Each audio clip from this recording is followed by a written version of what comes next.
Oke, jadi kan kita udah belajar gimana caranya kalian bisa analisa kripto, gimana caranya kalian bisa beli kripto. Di sini kita akan belajar gimana caranya bikin portofolio yang optimal.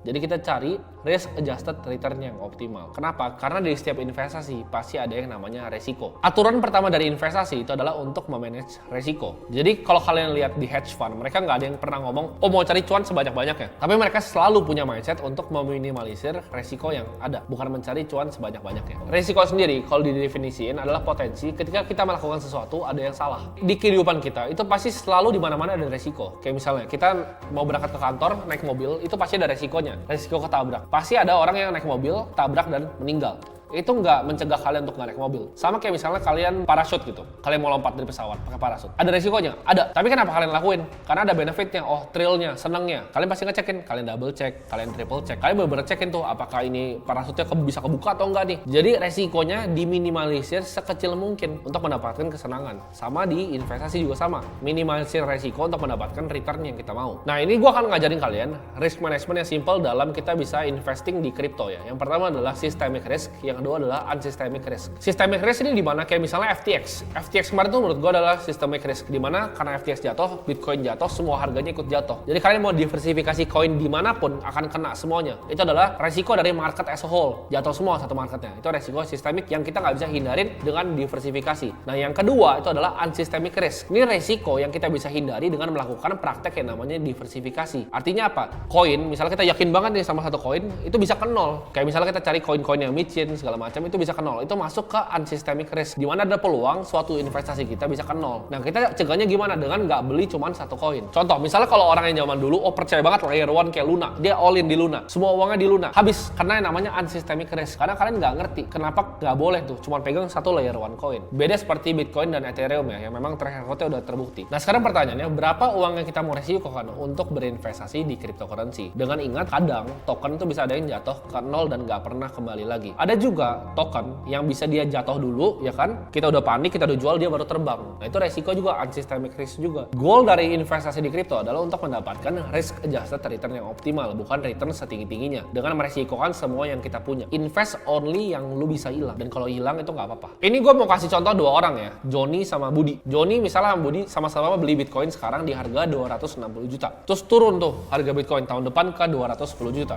Minimal Johnny ini orangnya santai. Ya, Johnny kayak yowes lah, ini duit juga gue nggak pakai gitu kan, nggak apa-apa 210 juta. Nah si Budi uangnya dari 260 juta, sama belinya sama Johnny, barengan belinya. Tapi tahun depan si Budi ini harus nikah, tapi dia pakai dana nikahnya untuk beli Bitcoin dengan harapan ke 300 juta. Begitu di 260 ke 210, Budi kan tetap harus nikah, masa nggak jadi nikah kan sama calon bininya. Budi nikah, 210 ditarik, ruginya berapa? Budi rugi 50 juta. Sedangkan Johnny dengan satu koin yang sama, dia tahan sampai 2030. Johnny dapat uang berapa? Cuan 3 miliar, karena 2030 prediksi 3,3 miliar. Johnny dapat 3 miliar, Budi hilang 50 juta. Beli koinnya sama, waktunya sama. Bedanya apa? Johnny pakai uang yang bisa hilang, Budi pakai uang buat dia nikah. Jadi jangan kayak Budi, pakai uang yang kalian bisa hilang, bukan uang dapur ibaratnya. Kalian pakai sehari-hari untuk makan, untuk dan lain-lain. Di sini kita bisa lihat relationship antara resiko dan returnnya. Jadi ini dari yang paling rendah dulu. Ada cash, ya kan? Ada juga bank deposit, ada juga obligasi, ada juga corporate bonds, ada juga reksadana, ya kan, lebih agresif tapi masih dikelola MI.